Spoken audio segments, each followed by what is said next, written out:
Hello students, 360 degree MCQ के series में आपका स्वागत है। आज का टॉपिक है पुनर्स्थापन एवं पुनर्वास नीतियाँ।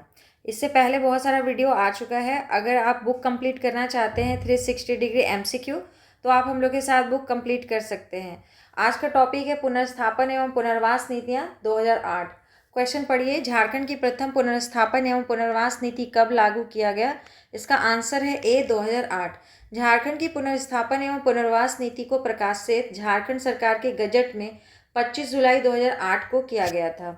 अगला क्वेश्चन है, राज्य के पुनर्स्थापन एवं पुनर्वास नीति के तहत निम्न में से किस स्थिति में किसी परियोजना का सामाजिक प्रभाव मूल्यांकन करना अनिवार्य होगा? ऑप्शन ए है, जिस परियोजना में सामूहिक रूप से किसी भी क्षेत्र में 100 या अधिक परिवारों का अनैच्छिक विस्थापन होता है उसमें सामाजिक प्रभाव मूल्यांकन कराना अनिवार्य होगा। ऑप्शन बी, सभी परियोजनाओं के लिए सामाजिक प्रभाव मूल्यांकन अनिवार्य होगा। सी है, किसी परियोजना में कम से कम 20 लोगों के प्रभावित होने पर सामाजिक प्रभाव मूल्यांकन अनिवार्य होगा। उपरोक्त में से कोई नहीं, डी ऑप्शन है। इसका सही आंसर है ए। राज्य के पुनर्स्थापन एवं पुनर्वास नीति के तहत जिस परियोजना में सामूहिक रूप से किसी भी क्षेत्र में 100 या अधिक परिवारों का अनैच्छिक विस्थापन होता है, प्रशासक इस अनैच्छिक विस्थापन के सामाजिक प्रभाव का मूल्यांकन अवश्य ही करवाएगा। 90 नंबर क्वेश्चन है, ऐसे मामलों जिनमें पर्यावरण प्रभाव मूल्यांकन तथा सामाजिक प्रभाव मूल्यांकन दोनों का जन सुनवाई के लिए कितने दिनों के अंदर पूरा कर लिया जाएगा? तो ऑप्शंस हैं 10 दिन, 30 दिन, 35 दिन या 60 दिन। तो आंसर है 30 दिन। ऑप्शन बी, वैसे विषय जिनमें पर्यावरण प्रभाव मूल्यांकन तथा सामाजिक प्रभाव मूल्यांकन दोनों ही किए जाने अपेक्षित हों, ऐसे जन सुनवाई का कार्य 30 दिनों के अंदर पूरा किया जाएगा। अगला क्वेश्चन 91 नंबर, किसी भी क्षेत्र में 100 या अधिक परिवारों के अनैच्छिक परिवारों के विस्थापन की संभावना हो तो वह सामाजिक प्रभाव मूल्यांकन स्वीकृति के कितने दिनों के अंदर आदेश के माध्यम से गांव के क्षेत्र अथवा स्थानों का प्रभावित क्षेत्र घोषित किया जाएगा? ऑप्शन देखिए, 15 दिन, 10 दिन, 20 दिन या 30 दिन। सही आंसर है ऑप्शन ए, 15 दिन। वैसी परियोजना के लिए भूमि के अर्जन अथवा किसी अन्य कारणवश सामूहिक रूप से किसी भी क्षेत्र में 100 या उससे अधिक परिवारों के अनैच्छिक परिवारों के विस्थापन प्रबल की संभावना हो तो वह सामाजिक प्रभाव मूल्यांकन स्वीकृति के 15 दिनों के अंदर आदेश के माध्यम से गांव के क्षेत्र अथवा स्थानों को प्रभावित क्षेत्र घोषित करेगा। अगला क्वेश्चन देखिए, 92 नंबर क्वेश्चन, पुनर्स्थापन एवं पुनर्वास नीति के अंतर्गत निम्न में से किस परिस्थिति में पुनर्स्थापन एवं पुनर्वास प्रशासक की नियुक्ति अनिवार्य है? ऑप्शन ए है कि 100 या इससे अधिक परिवारों के अनैच्छिक विस्थापन होने की संभावना होने पर। ऑप्शन बी, यदि किसी क्षेत्र में पर्यावरण की व्यापक हानि होती है तो। ऑप्शन सी, किसी क्षेत्र में परियोजना से भूमि हानि होती है तो। और ऑप्शन डी, उपरोक्त सभी। तो ऑप्शन ए सही है। पुनर्स्थापन एवं पुनर्वास नीति के अंतर्गत 100 या इससे अधिक परिवारों के अनैच्छिक विस्थापन होने की संभावना होने पर परिस्थिति में पुनर्स्थापन एवं पुनर्वास प्रशासक की नियुक्ति अनिवार्य है। 93 नंबर क्वेश्चन है, पुनर्स्थापन एवं पुनर्वास योजना के तहत प्रशासक इससे संबंधित आपत्तियों पर विचार के कितने दिनों के भीतर सर्वेक्षण के ब्यौरों को राज्य सरकार को भेज देगा? तो इसका सही आंसर ऑप्शन बी है, 15 दिनों के भीतर। पुनर्स्थापन एवं पुनर्वास योजना के तहत प्रशासक इससे संबंधित आपत्तियों पर विचार के 15 दिनों के भीतर सर्वेक्षण के ब्यौरों को राज्य सरकार को भेज देगा। अगला क्वेश्चन है, पुनर्स्थापन एवं पुनर्वास योजना के तहत राज्य सरकार द्वारा राजपत्र में सर्वेक्षण के ब्यौरों को प्रकाशित कराने के कितने दिनों के भीतर किसी क्षेत्र या क्षेत्रों को पुनर्स्थापन क्षेत्र के रूप में घोषित किया जाएगा? तो ऑप्शन ए सही है, 15 दिनों के भीतर। पुनर्स्थापन एवं पुनर्वास योजना के तहत राज्य सरकार द्वारा राजपत्र में सर्वेक्षण के ब्यौरों को प्रकाशित कराने के 15 दिनों के भीतर किसी क्षेत्रों को या क्षेत्र को पुनर्स्थापन क्षेत्र के रूप में घोषित किया जाएगा। अगला क्वेश्चन 95 नंबर, निम्न में से कौन सा एक पुनर्वास एवं पुनर्स्थापन नीति का उद्देश्य नहीं है? ऑप्शन ए, लघु एवं कुटीर उद्योगों में निर्मित उत्पादों हेतु उचित बाजार की व्यवस्था कराना। ऑप्शन बी, समाज के कमजोर वर्गों के अधिकारों की रक्षा करना। ऑप्शन सी, पुनर्वास की प्रक्रिया का तेजी से कार्यान्वयन सुनिश्चित करना। ऑप्शन डी, न्यूनतम विस्थापन करने पर बल देना।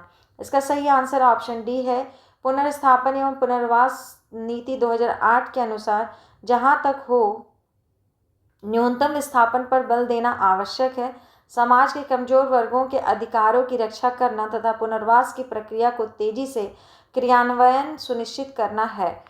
मेरे ख्याल से क्वेश्चन में उद्देश्य नहीं है क्या, नहीं हटा दीजिए, काट दीजिए और लिखिए उद्देश्य है, क्योंकि उद्देश्य है में न्यूनतम विस्थापन पर बल देना जरूरी है।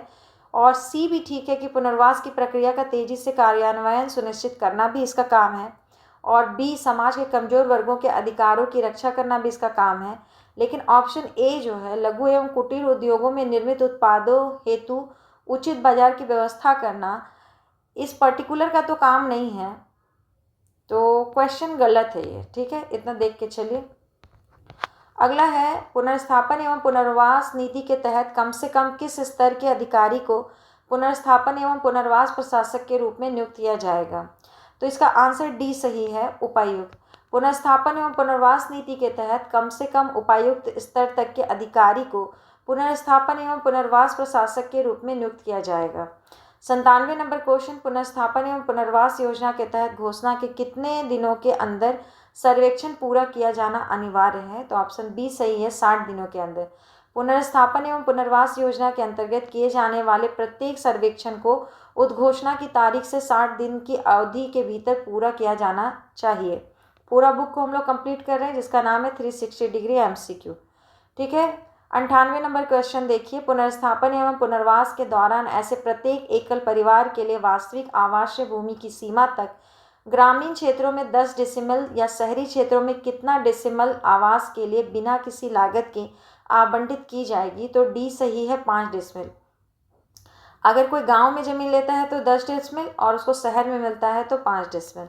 ऐसे किसी भी प्रभावित परिवार जिसके पास अपना आवास हो और जिसका घर अधिग्रहित कर लिया गया हो, उसको प्रत्येक एकल परिवार के लिए अर्जित किए गए भूमि के लिए गांव क्षेत्र में 10 डेसिमल तथा शहर के क्षेत्र में 5 डेसिमल तक रहने के लिए बिना किसी राशि के आवंटित की जाएगी। अगला है 99 नंबर क्वेश्चन, यदि किसी विस्थापित परिवार के पास पशु हो तो उसे पशुशाला के निर्माण हेतु पुनर्स्थापन एवं पुनर्वास नीति के तहत कितनी राशि सहायतार्थ उपलब्ध कराई जाएगी। तो ए सही है, 35,000 रुपये। यदि किसी विस्थापित परिवार के पास मवेशी है, यानी कि उसके पास जानवर है, गाय बैल भैंस पालता था, तो पशुपाला के निर्माण के लिए आर्थिक सहायता के रूप में 35,000 रुपये की राशि प्रदान की जाएगी। यह राशि उसे पशु के लिए पशुशाला निर्माण के लिए दिया जाएगा। अगला क्वेश्चन है 100 नंबर, यदि किसी विस्थापित परिवार के पास पक्की दुकान या गुमटी है जिसमें वह व्यवसाय करता था, तो पुनर्स्थापन एवं पुनर्वास नीति के तहत उसे दुकान के निर्माण हेतु एक मुश्त कितनी राशि उपलब्ध कराए जाने का प्रावधान किया गया है। तो इसमें देख लीजिए 25,000 रुपये, 75,000 रुपये, 50,000 रुपये या 1,00,000 रुपये। तो इसका सही आंसर हो जाएगा सी नंबर। प्रत्येक प्रभावित परिवार जिसकी पक्की दुकान या गुमटी है जिसमें वह व्यवसाय करता है और विस्थापित हुआ है, कार्य शेड या दुकान के निर्माण हेतु एक बार में दी जाने वाली आर्थिक सहायता के रूप में 50,000 रुपये प्राप्त करेगा। साथ ही इन परिवारों को भवन निर्माण की सामग्री एवं सामान तथा पशुओं के स्थानांतरण के लिए 15,000 रुपये की वित्तीय सहायता दी जाएगी।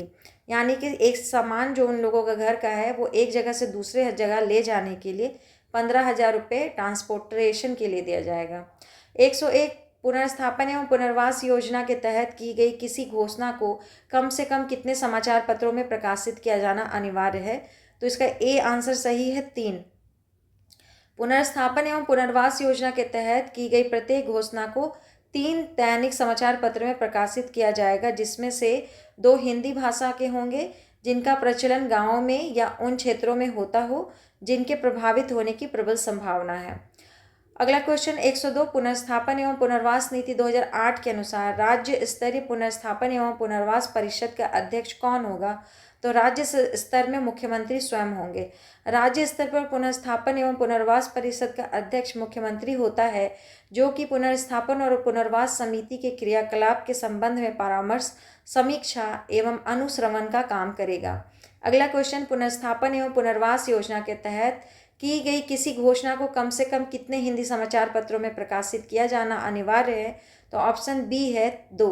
पुनर्स्थापन एवं पुनर्वास योजना के तहत की गई किसी घोषणा को 2 हिंदी समाचार पत्र में प्रकाशित किया जाना अनिवार्य है। अगला क्वेश्चन 104, यदि विस्थापन से प्रभावित किसी परिवार को परियोजना में रोजगार मुहैया नहीं कराया गया है तो पुनर्स्थापन एवं पुनर्वास नीति में इसके संबंध में क्या प्रावधान किया गया है? ऑप्शन ए पढ़िए, प्रत्येक 2 वर्षों पर इस राशि में 500 रुपये की वृद्धि की जाएगी। ऑप्शन बी, प्रभावित परिवार को प्रति एकड़ प्रति माह 1000 रुपये की दर से विस्थापन की तिथि से 30 वर्षों तक वित्त सहायता उपलब्ध कराई जाएगी। उपरोक्त में दोनों या कोई नहीं? तो सी सही है, दोनों। पुनर्स्थापन एवं पुनर्वास नीति के आधार पर यदि प्रभावित परिवार को परियोजना में काम का अवसर उपलब्ध नहीं कराया गया है अथवा कोई परिवार का सदस्य परियोजना में नियोजन का इच्छुक नहीं है तो प्रभावित परिवार को प्रति एकड़ प्रति माह 1000 रुपये की राशि विस्थापन की तिथि से 30 वर्षों तक उपलब्ध कराई जाएगी। प्रत्येक 2 वर्ष पर इस राशि में 500 रुपये की बढ़ोतरी की जाएगी। अगला क्वेश्चन है 105 नंबर, यदि विस्थापन से प्रभावित किसी परिवार को सरकारी भूमि नहीं दी जा सके तो पुनर्स्थापन एवं पुनर्वास नीति के तहत उसे परियोजना या टाउनशिप या इससे सटे क्षेत्र में भूमि उपलब्ध कराने का प्रावधान किया गया है। उसे कितनी भूमि उपलब्ध कराई जाएगी? तो इसका आंसर ऑप्शन डी है, अपनी खोई हुई भूमि का 10%।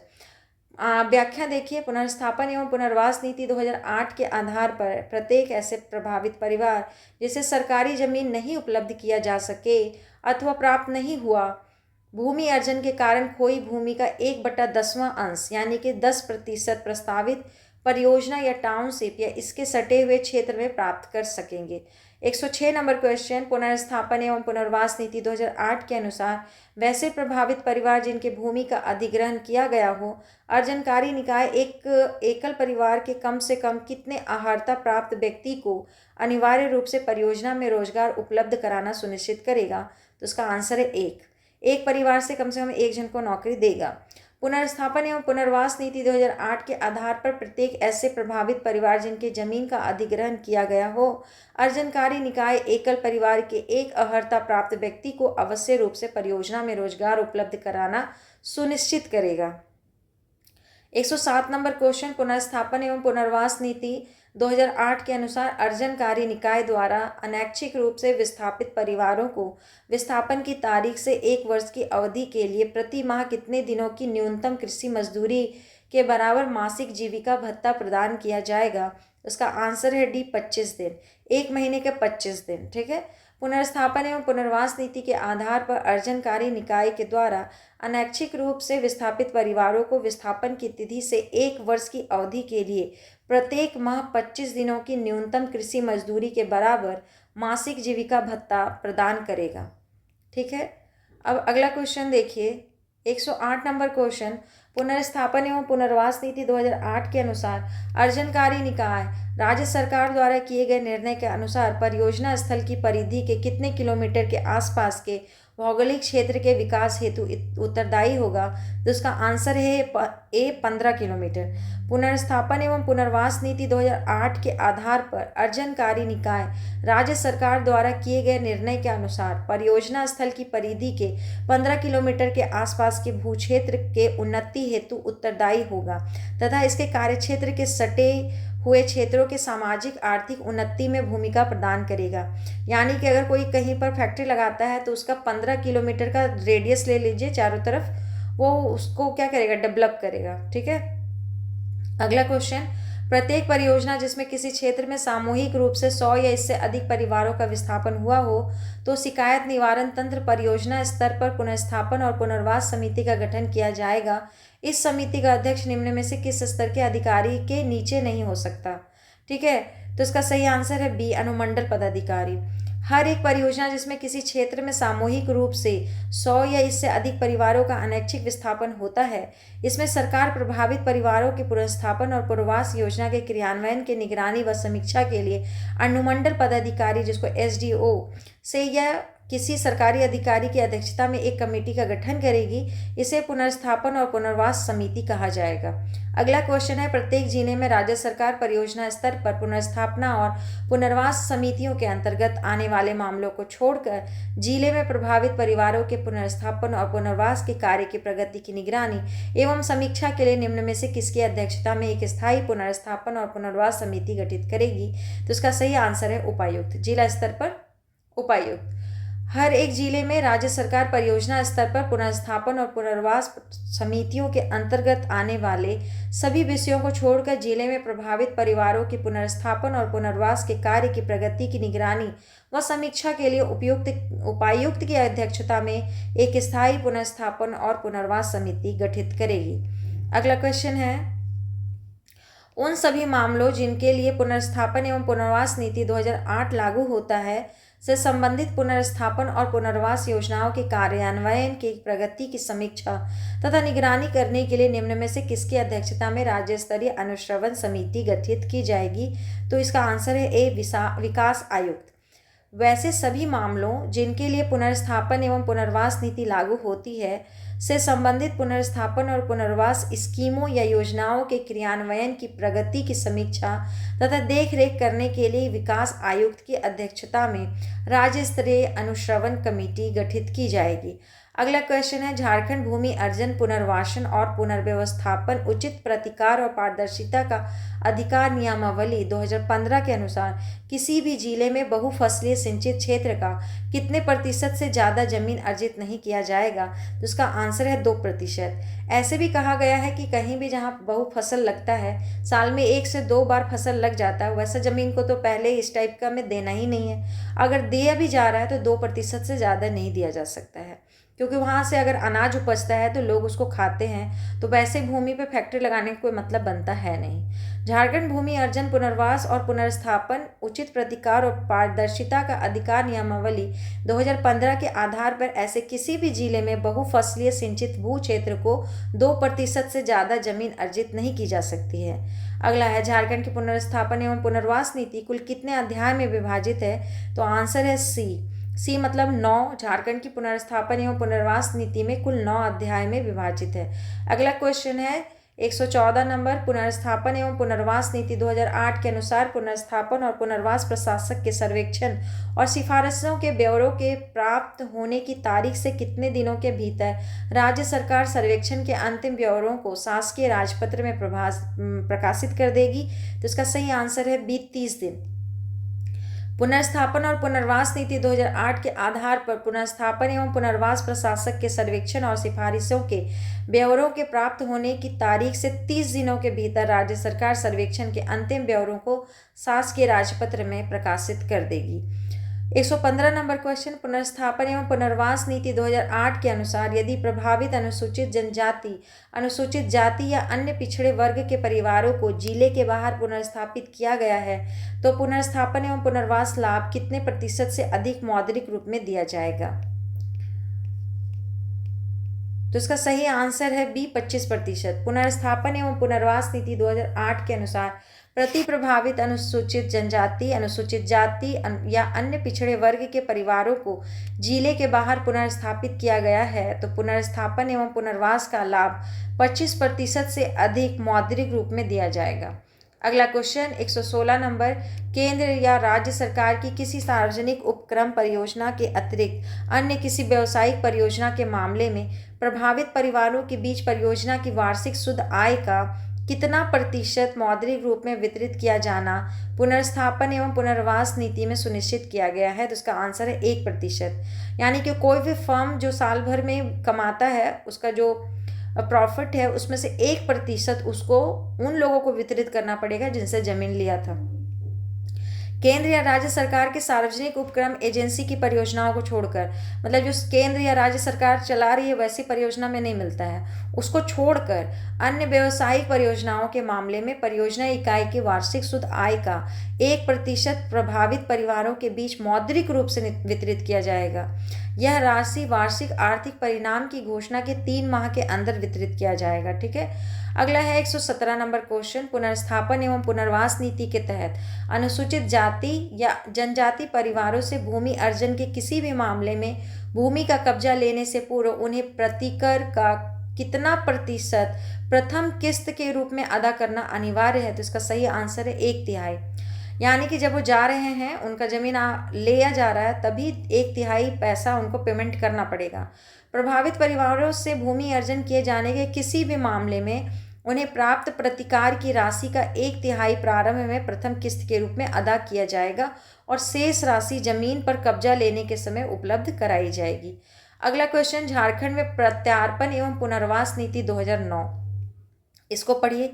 118 नंबर क्वेश्चन, वामपंथी उग्रवाद एवं उनके परिवार को मुख्य धारा में वापस लाने के उद्देश्य से झारखंड में प्रथम प्रत्यार्पण नीति लाया गया।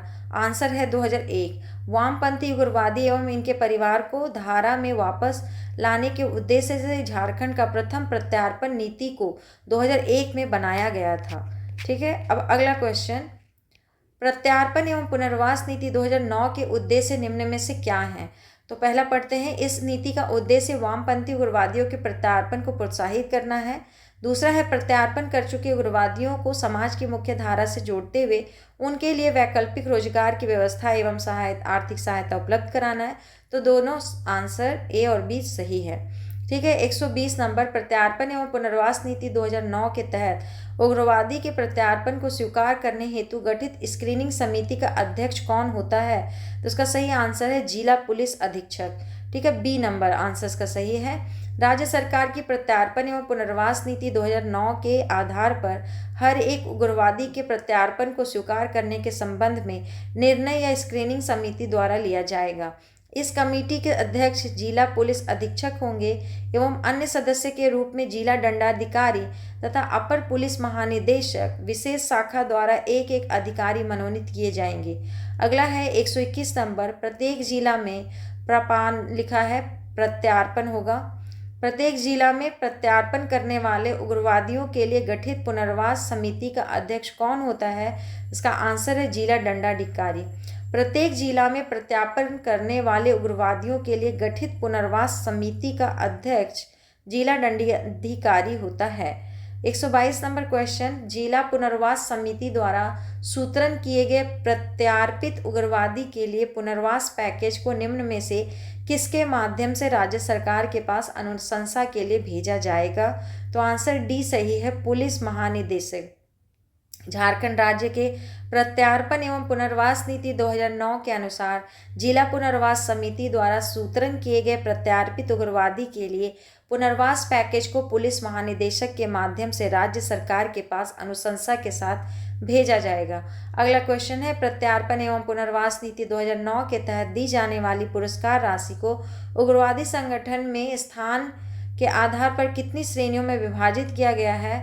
तो इसका सही आंसर हो जाएगा सी नंबर, 10 श्रेणियों में। झारखंड राज्य के प्रत्यार्पण एवं पुनर्वास नीति 2009 के तहत दी जाने वाली पुरस्कार राशि को उग्रवादी संगठन में स्थान के आधार पर 10 श्रेणियों में विभाजित किया गया है। 124 प्रत्यार्पण करने वाले उग्रवादी द्वारा रॉकेट लॉन्चर LMG का समर्पण करने पर पुनर्वास अनुदान के अतिरिक्त कितनी राशि देने का प्रावधान प्रत्यार्पण एवं पुनर्वास नीति 2009 में किया गया है? तो ए है आंसर 1 लाख रुपया। पुनर्स्थापन एवं पुनर्वास नीति 2009 के तहत प्रत्यार्पण करने वाले उग्रवादी और पुरस्कार से संबंधित राशि इस प्रकार है। पहला है रॉकेट लॉन्चर या LMG को देने पर 1 लाख रुपये, AK-47, 56 या 77 राइफल देने पर 75,000 रुपीज़, 303 राइफल, पिस्टल या रिवॉल्वर देने से 15,000 रुपये, रिमोट कंट्रोल डिवाइसेस देने पर 6,000 रुपये, ग्रेनेड और हैंड ग्रेनेड देने पर 2,000 रुपये, वायरलेस सेट पर 2,000 से लेकर 10,000 पर रेंज के आधार पर, IED 6,000 रुपये, विस्फोटक सामग्री प्रति किलोग्राम के हिसाब से 2,000 रुपये।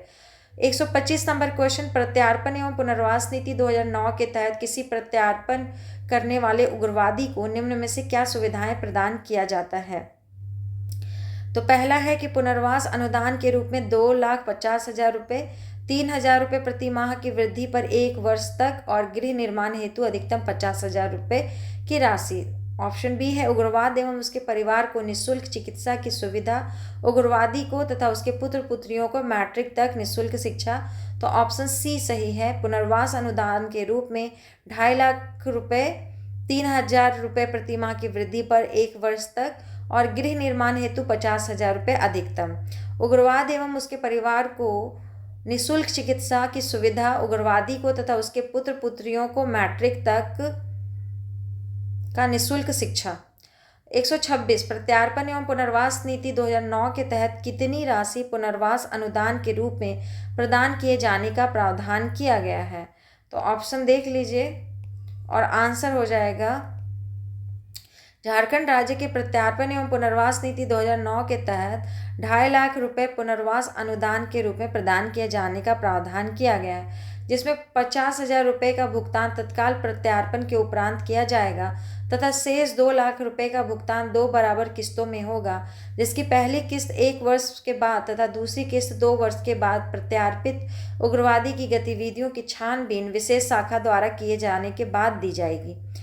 अगला क्वेश्चन है 127 नंबर प्रत्यार्पण एवं पुनर्वास नीति 2009 के तहत राज्य सरकार द्वारा प्रत्यार्पित उग्रवादी को कितने रुपए की जीवन बीमा कराई जाएगी। तो इसका सही आंसर है 5 लाख रुपए। प्रत्यार्पण एवं पुनर्वास नीति 2009 के तहत राज्य सरकार द्वारा प्रत्यार्पित उग्रवादी को 5 लाख रुपए की जीवन बीमा कराई जाएगी एवं प्रत्यार्पित उग्रवादी के आश्रितों के लिए भी 1 लाख का सामूहिक जीवन बीमा भी कराया जाएगा। अगला क्वेश्चन 128 प्रत्यार्पण एवं पुनर्वास नीति 2009 के अनुसार परोक्ष रूप से प्रत्यार्पणकर्ता के उग्रवादी गतिविधियों में संलिप्त होने या नहीं होने के बिंदु पर अंतिम निर्णय निम्न में से किनका होगा। जिसका सही आंसर है बी, पुलिस महानिदेशक का होगा। झारखंड राज्य के प्रत्यार्पण एवं पुनर्वास नीति 2009 के आधार पर परोक्ष रूप से प्रत्यार्पणकर्ता के उग्रवादी गतिविधियों में संलिप्त होने या नहीं होने के बिंदु पर अंतिम निर्णय पुलिस महानिदेशक का होगा। अगला क्वेश्चन 129 नंबर राज्य सरकार द्वारा वामपंथी उग्रवादियों के प्रत्यार्पण एवं पुनर्वास नीति को अधिक आकर्षक बनाने के उद्देश्य से 2009 की प्रत्यार्पण एवं पुनर्वास नीति में कब संशोधन किया गया। तो इसका आंसर है 2015 में संशोधन किया गया। राज्य सरकार द्वारा वामपंथी उग्रवादियों के प्रत्यार्पण एवं पुनर्वास नीति को अधिक आकर्षक बनाने के उद्देश्य से 2009 की प्रत्यार्पण एवं पुनर्वास नीति में 2015 में संशोधन किया गया और नक्सलियों के प्रत्यार्पण एवं पुनर्वास के लिए नई नीति 2015 लाया गया। अगला क्वेश्चन नक्सलियों के प्रत्यार्पण एवं पुनर्वास हेतु नई नीति 2015 के तहत नक्सलियों को श्रेणी एवं वर्गीकृत किया जाएगा, जिन निम्न में से किस स्तर के ऊपर के नक्सलियों को श्रेणी ए में रखा जाएगा। तो इसका आंसर बी है, स्टेट कमांडर। झारखंड में नक्सलियों के प्रत्यार्पण एवं पुनर्वास हेतु नई नीति 2015 के तहत नक्सलियों को श्रेणी ए एवं श्रेणी बी में वर्गीकृत किया जाएगा। जोनल कमांडर एवं उससे ऊपर के स्तर के नक्सलियों को श्रेणी ए में रखा जाएगा। ठीक है। 131 नंबर क्वेश्चन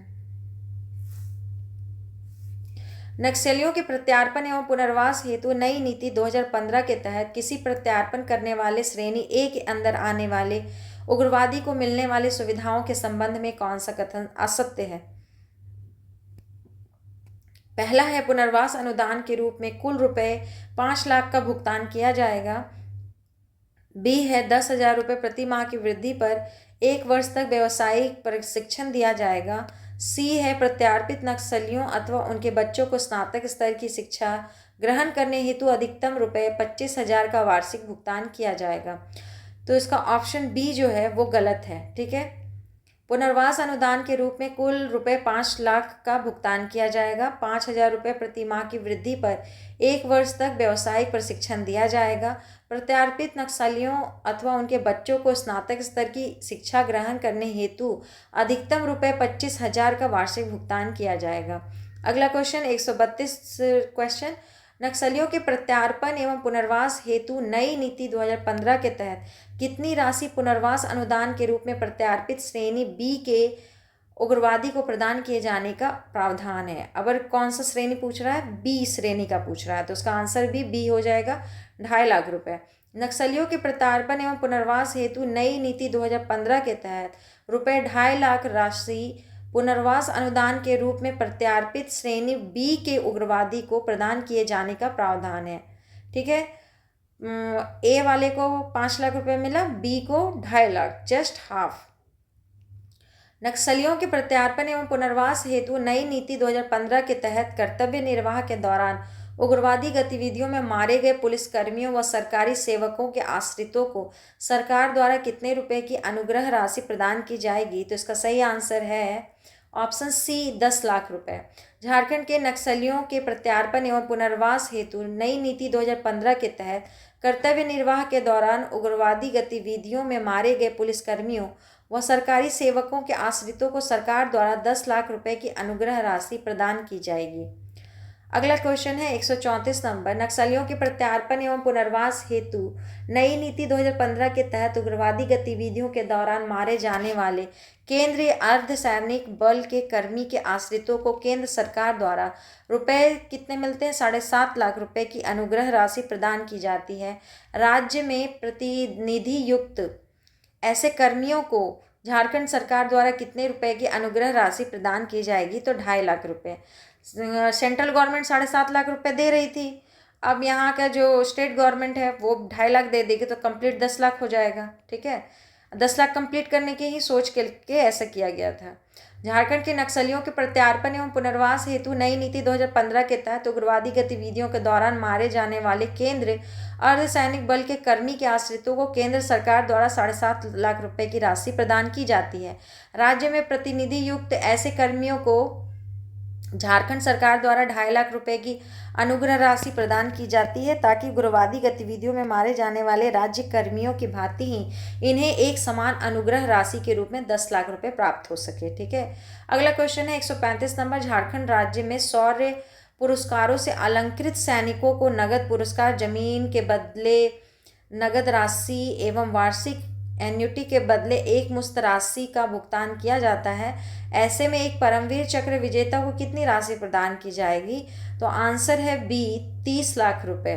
ठीक है, अब देख लीजिए टेबल की किसको कितना मिलता है। परमवीर चक्र वाले को 30 लाख, अशोक चक्र 20 लाख, महावीर चक्र 20 लाख, सर्वोत्तम युद्ध मेडल 12 लाख, कीर्ति चक्र 10 लाख, वीर चक्र 10 लाख, परम विशिष्ट सेवा मेडल 8 लाख, शौर्य चक्र 7 लाख, उत्तम युद्ध सेवा मेडल 7 लाख, युद्ध सेवा मेडल 5 लाख, अति विशिष्ट सेवा मेडल 4 लाख, सेना नौसेना वायुसेना मेडल 3 लाख, विशिष्ट सेवा मेडल 2 लाख और मेंशन इन डिस्पैच 1 लाख रुपए। ठीक है, अगला क्वेश्चन है वीर गति प्राप्त सैनिकों की पत्नी अथवा किसी एक आश्रित को अनुग्रह अनुदान के रूप में कितने राशि पुरस्कार दिया जाएगा? तो इसका आंसर क्या हो जाएगा? इसका आंसर हो जाएगा 20 लाख रुपए। वीर गति प्राप्त सैनिकों की पत्नी अथवा किसी एक आश्रित को अनुग्रह अनुदान के रूप में 20 लाख की राशि का पुरस्कार दिया जाएगा। झारखंड के विकास से जुड़ी अन्य नीतियां। झारखंड स्थानीय नीति 2016। सबसे पहले स्थानीय नीति झारखंड में किस मुख्यमंत्री के लाने का प्रयास किया था? तो ये थे बाबूलाल मरांडी। झारखंड में सबसे पहले स्थानीय नीति 2001 में मुख्यमंत्री बाबूलाल मरांडी के द्वारा लाने का प्रयास किया गया था, जो असफल रहा, बहुत कंट्रोवर्सी हुआ था उस समय। 138 नंबर क्वेश्चन, बाबूलाल मरांडी द्वारा बनाया गया झारखंड की स्थानीय नीति को विवादित क्यों हो गया था? तो इसका आंसर एक बार में पढ़ लीजिए। बिहार की स्थानीय नीति को कॉपी कर झारखंड में लागू किए जाने से तथा जनजातीय समर्थन एवं सदानी विरोधी होने की वजह से एवं कुछ राजनीतिज्ञ द्वारा ईसाई जनजातियों को खुला समर्थन दिए जाने से यह नीति विवादों में आ गया था। 139 नंबर क्वेश्चन, झारखंड पहली की स्थानीयता क्या लिखा हुआ है? झारखंड स्थानीयता की पहली नीति कब लागू की गई थी? प्रिंटिंग मिस्टेक है, यहाँ ध्यान से पढ़िएगा। तो इसका सही आंसर है 7 अप्रैल 2016। झारखंड की पहली स्थानीय नीति 7 अप्रैल 2016 में तत्कालीन मुख्यमंत्री रघुवर दास के कार्यकाल में लाया गया था। ठीक है, पहली स्थानीय नीति 7 अप्रैल 2016 में लाया गया था, टाइम याद कीजिए। 140 नंबर क्वेश्चन, वर्ष 2016 में घोषित झारखंड सरकार की स्थानीयता नीति में स्थानीय किसे माना गया है? पहला है, इस नीति के तहत खाद्यान्न में नाम दर्ज होना अनिवार्य नहीं है। बी है कि झारखंड राज्य की भौगोलिक सीमा में विगत 15 वर्ष या इससे अधिक अवधि से करता हो एवं अचल संपत्ति अर्जित की हो। ऑप्शन सी, झारखंड राज्य में निवास करने की प्रतिबद्धता रखने का प्रतिज्ञान करता हो और इनमें से सभी। तो इसका सही आंसर हो जाएगा सी। इस नीति के तहत पूर्वजों का नाम गत सर्वे खाद्यान्न में दर्ज हो अनिवार्य है या झारखंड राज्य की भौगोलिक सीमा में विगत 30 वर्ष या इससे अधिक अवधि से करता हो एवं अचल संपत्ति अर्जित की हो, साथ ही झारखंड राज्य में निवास करने की प्रतिबद्धता रखने का प्रतिज्ञान करता हो। अगला है 141 नंबर क्वेश्चन। झारखंड की स्थानीय नीति बनाने के समय स्थानीय भूमिहीनों के मामले भी उठे थे, उनकी पहचान के लिए क्या उपाय किया गया? तो उसके लिए उपाय किया गया कि उसकी पहचान संबंधित ग्राम सभा द्वारा की जाएगी। ऑप्शन ए सही है। झारखंड की स्थानीय नीति बनाने के समय स्थानीय भूमिहीनों के मामले भी उठे थे, उनकी पहचान के लिए संबंधित ग्राम सभा का मदद लिया जाएगा। Option question number 142। झारखंड स्थानीयता नीति 2016 के अनुसार वैसे स्थानीय जो भूमिहीन है उनकी पहचान के लिए कौन सा नियम बनाया गया? तो ऑप्शन डी है इनमें सभी। प्रचलित भाषा, संस्कृति, परंपरा। मान लीजिए कि किसी के पास जमीन नहीं है तो क्या कहिएगा कि वो झारखंड का स्थानीय नागरिक नहीं है। अगर उसका भाषा देखा जाएगा, उसका संस्कृति देखा जाएगा, उसका परंपरा देखा जाएगा, अगर वो यहीं के जैसा है लेकिन उसके पास जमीन नहीं है तब भी उसको स्थानीयता दिया जाएगा। ऐसा नीति 2016 में लाया गया।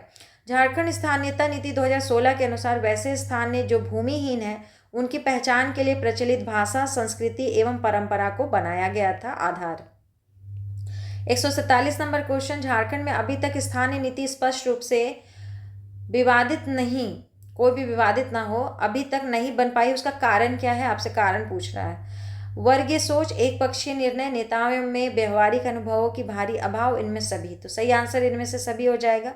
अभी तक झारखंड में स्पष्ट स्थानीय नीति नहीं होने का मुख्य कारण निम्नलिखित है। वर्गीय सोच, सब वर्ग अपने अपने हित के बारे में सोचते हैं और कोई भी एक मत पे नहीं हो पा रहा है। एक पक्षीय निर्णय का, कोई भी सरकार आती है वो अपने वोटर्स के उसका नंबर जो रहता है उसी को लुभाने के चक्कर में रहता है और वो एक ही पक्ष को ढंग से सुनता है, दूसरे पक्ष को सुन नहीं पाता है। नेताओं में व्यवहारिक अनुभवों की भारी अभाव भी है। ठीक है, तो यही सब कारण है। अगला है 144। वर्ष 2016 में घोषित मुख्यमंत्री रघुवर दास की स्थानीय नीति विवादित क्यों हो गया? तो इसको ध्यान से पढ़िए। इस नीति में रघुवर दास की सरकार ने 13 अनुसूचित क्षेत्र के निवासियों के लिए तृतीय एवं चतुर्वर्गीय नौकरियों के लिए आरक्षण कर दिया। ऑप्शन बी है, गैर अनुसूचित क्षेत्र के निवासियों ने बाहरी लोगों को उनके क्षेत्र में नौकरी दिए जाने का विरोध करने लगा। तो ऑप्शन ए और बी दोनों सही हो जाएगा। तो ऑप्शन सी सही हो जाएगा। ऑप्शन सी सही है। इस नीति में रघुवर दास की सरकार ने 13 अनुसूचित क्षेत्रों के निवासियों के लिए तृतीय एवं चतुर्थ वर्गीय नौकरियों के लिए आरक्षित कर दिया। गैर अनुसूचित क्षेत्र के निवासियों ने बाहरी लोगों को उनके क्षेत्र में नौकरी दिए जाने का विरोध करने लगे। देखिए मुद्दा क्या है हमको नहीं पता, किसी के पक्ष में बोलना सही और गलत दोनों सही नहीं होगा। ठीक है, इसलिए जो किताब में लिखा हम उसको पढ़ दे रहे हैं, इससे ज़्यादा हम और कुछ नहीं जानते हैं। ठीक है, जो भी है इसमें ये बुक में लिखा हुआ जो लिखा हुआ है वही पढ़ा जा रहा है। झारखंड के अनुसूचित क्षेत्र में तृतीय एवं चतुर्वर्गीय नौकरियों के लिए अनुसूचित जनजातियों के लिए कितने वर्षों के लिए आरक्षित किया गया है? तो इसका सही आंसर है डी, 10 वर्ष के लिए। झारखंड राज्य के अनुसूचित क्षेत्र में तृतीय एवं चतुर्वर्गीय नौकरियों के लिए अनुसूचित जनजातियों के लिए 10 वर्षों के लिए आरक्षण किया गया है। अब पढ़िए झारखंड खाद्य सुरक्षा अधिनियम 2014। झारखंड में खाद्य और सार्वजनिक वितरण विभाग का मुख्य उद्देश्य है। तो इसका पहले ऑप्शन पढ़ेंगे। ऑप्शन ए, खाद्य सुरक्षा सुनिश्चित करना। ऑप्शन बी, न्यूनतम समर्थन मूल्य पर खाद्यान्नों की पर्याप्त खरीद, भंडारण तथा खाद्यान्न वितरण। ऑप्शन सी, चीनी तथा तेल की उपलब्धता सुनिश्चित करना। तो ऑप्शन डी सही है सभी। खाद्य सुरक्षा अधिनियम का लक्ष्य 76% ग्रामीण जनसंख्या को खाद्य सुरक्षा प्रदान करना, परंतु झारखंड में इसकी संख्या 86.48% लोगों को खाद्य सुरक्षा प्रदान करना है। और इस सुरक्षा कानून में गांव के निम्न आय के लोगों तक खाद्यान्न उपलब्ध हो सके तथा गांव के गरीब लोगों में खाद्य के मामले में खाद्य सुरक्षा की भावना उत्पन्न हो सके। 147 क्वेश्चन है, झारखंड में खाद्य सुरक्षा अधिनियम का लक्ष्य नहीं है।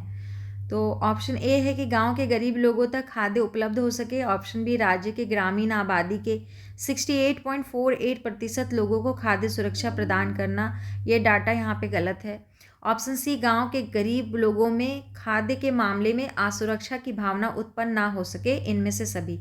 तो बी ऑप्शन सही है, गांव के गरीब लोगों तक खाद्य उपलब्ध हो सके। राज्य के ग्रामीण आबादी के 86.48% लोगों को खाद्य सुरक्षा प्रदान करना, गांव के गरीब लोगों में खाद्य के मामले में असुरक्षा की भावना उत्पन्न ना हो सके।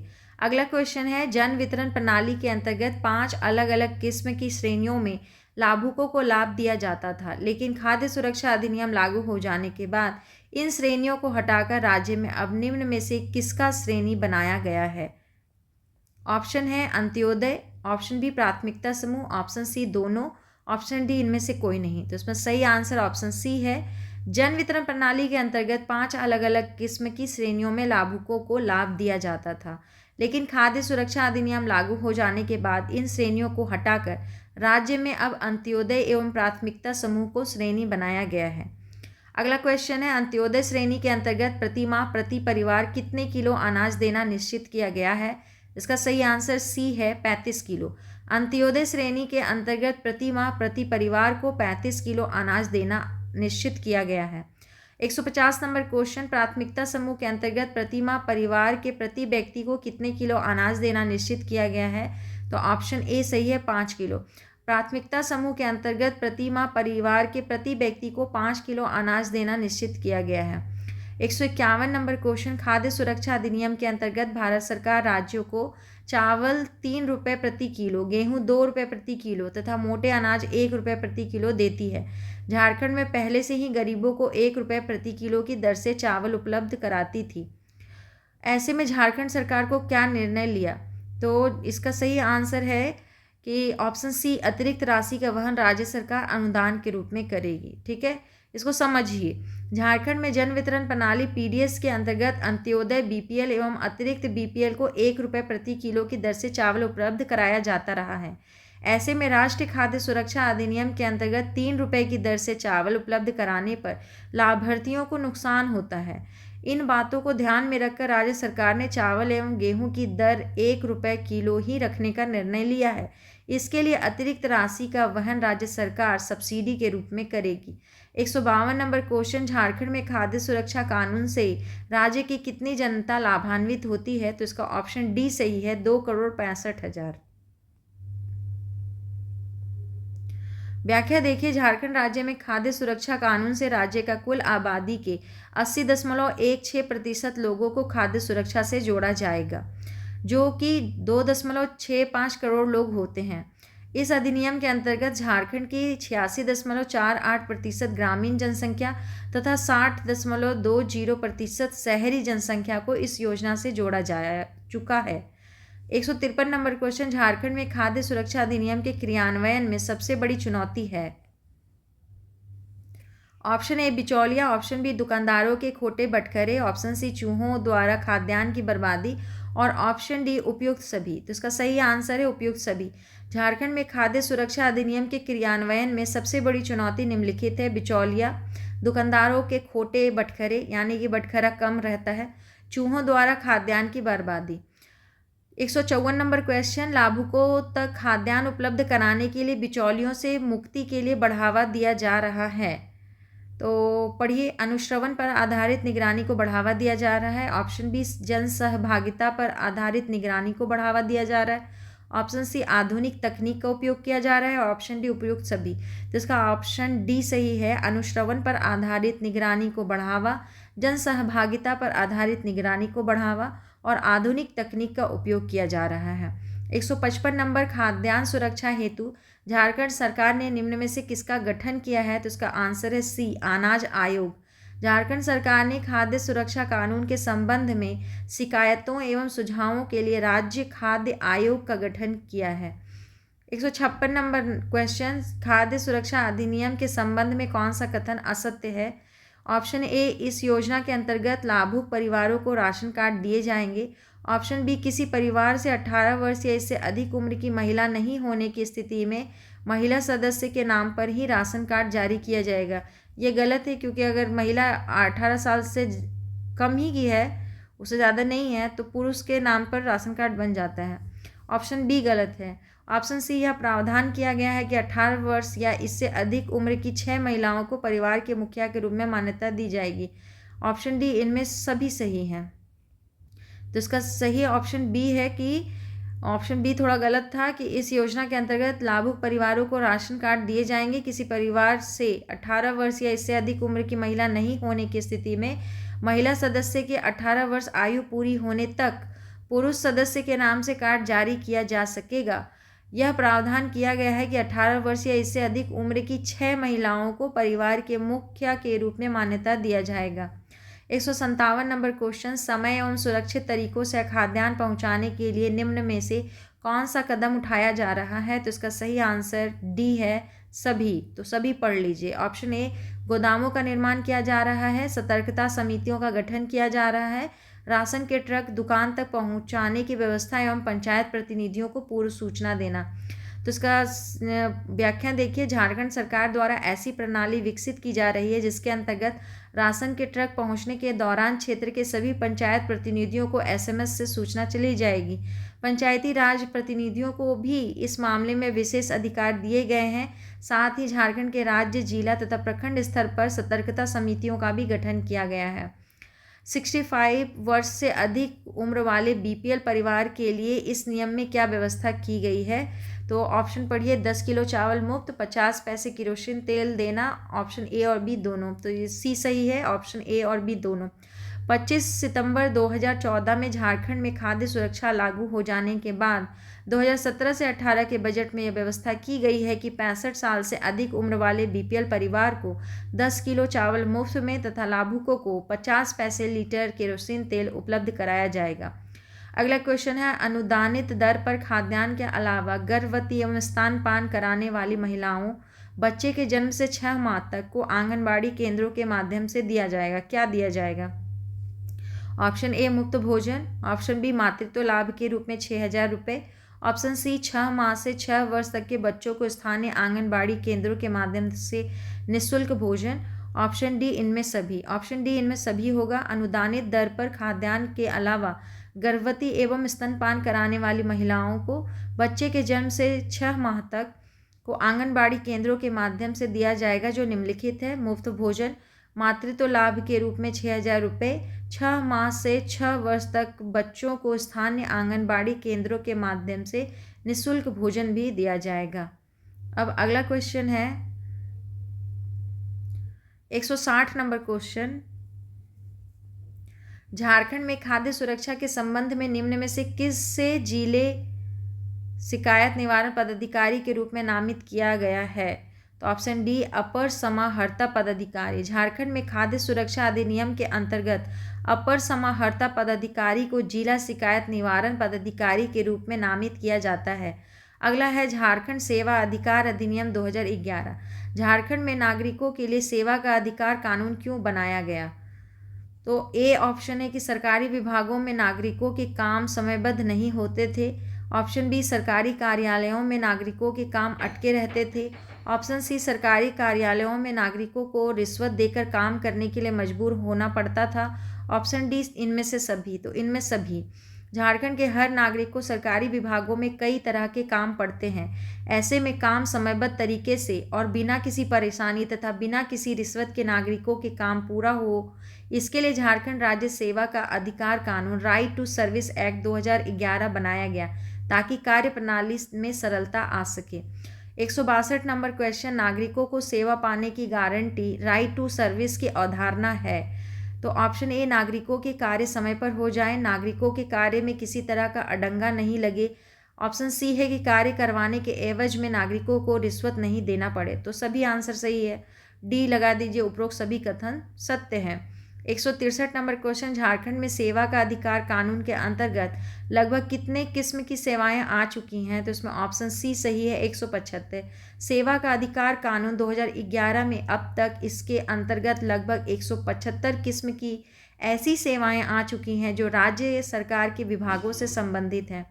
अगला है नागरिक अधिकारों के विस्तार देने वाला झारखंड राज्य सेवा देने की विधेयक कब झारखंड विधानसभा में पारित किया गया था? तो ऑप्शंस देख लीजिए और आंसर रहा ऑप्शन डी, 30 अगस्त 2011 को नागरिक अधिकारों को विस्तार देने वाला यह विधेयक पारित किया गया था? इसका नाम है झारखंड राज्य सेवा देने की गारंटी विधेयक।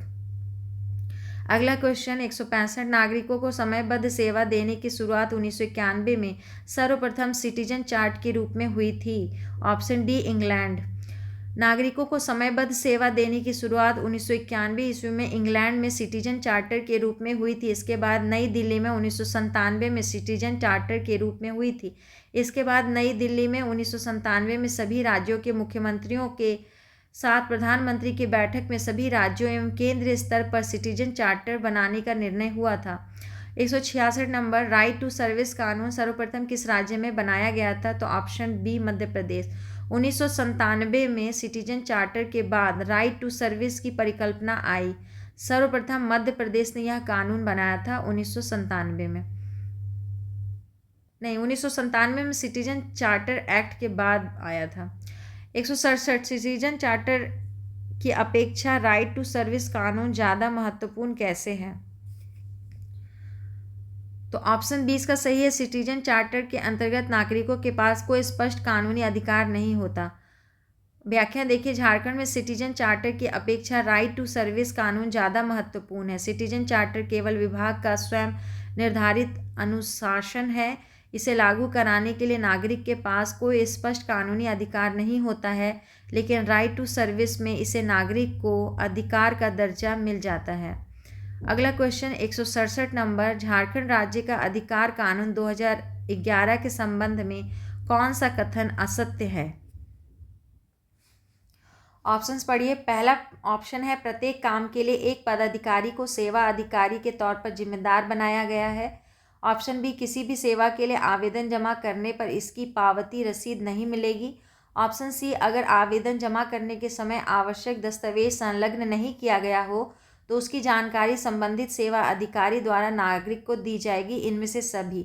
तो ऑप्शन बी गलत है कि अगर कहीं कोई आवेदन देते हैं तो आपको रसीद मिलेगा, ऐसा नहीं है कि रसीद नहीं मिलेगा। तो ऑप्शन बी गलत है। प्रत्येक काम के लिए एक पदाधिकारी को सेवा अधिकारी के तौर पर जिम्मेदार बनाया गया है। किसी भी सेवा के लिए आवेदन जमा करने पर इसकी पावती रसीद मिलेगी। अगर आवेदन जमा करने के समय आवश्यक दस्तावेज संलग्न नहीं किया गया हो तो उसकी जानकारी संबंधित सेवा अधिकारी द्वारा नागरिक को दी जाएगी। अगला क्वेश्चन है, अगर नागरिक का काम निर्धारित समय पर नहीं हुआ तो कितने दिनों के भीतर प्रथम अपील कर सकता है? तो इसका सही आंसर है 1 माह के भीतर। झारखंड राज्य में सेवा का अधिकार कानून 2011 में सेवा प्रदान करने के लिए जितना भी समय निर्धारित किया गया है उस समय सीमा के बाद तथा अगले 1 माह के भीतर अपील करनी होती है। 170 नंबर क्वेश्चन, प्रथम अपील पदाधिकारी के यहाँ भी समय सीमा निर्धारित है। अगर समय सीमा के भीतर वहाँ भी कार्य नहीं हुआ तो नागरिक क्या करेगा? तो ऑप्शन सी सही है। 60 दिनों के भीतर द्वितीय अपील पदाधिकारी के पास द्वितीय अपील कर सकता है। ठीक है, तो पढ़िए इसको। झारखंड में सेवा का अधिकार कानून 2011 के आधार पर प्रथम अपील पदाधिकारी को भी इस पर विचार करने के लिए समय सीमा निर्धारित है। उस समय सीमा के अंदर प्रथम अपील अधिकारी द्वारा समुचित निर्णय नहीं लिए जाने या उससे संतुष्ट नहीं होने पर अगले 60 दिनों के भीतर द्वितीय अपील अधिकारी के पास द्वितीय अपील की जा सकती है। 171 नंबर क्वेश्चन, द्वितीय अपील अधिकारी मामले की जांच करके सेवा अधिकारी अथवा प्रथम अपील अधिकारी अथवा दोनों पर कितना जुर्माना लगाया जा सकता है? तो ऑप्शन सी सही है। 500 रुपये से लेकर के 5000 रुपये तक। झारखंड में सेवा का अधिकार कानून 2011 के आधार पर द्वितीय अपील अधिकारी इस मामले की जांच करके सेवा अधिकारी अथवा प्रथम अपील अधिकारी अथवा दोनों पर 500 रुपये से लेकर 5000 रुपये तक जुर्माना लगा सकता है। ठीक है, तो यहीं पर समाप्त हो गया। अब अगले वीडियो में हम लोग बाकी को देखेंगे। ठीक है, इसको पढ़ के ख़त्म कीजिए। इम्पॉर्टेंट टॉपिक है और इससे क्वेश्चन पूछे जाते हैं। धन्यवाद।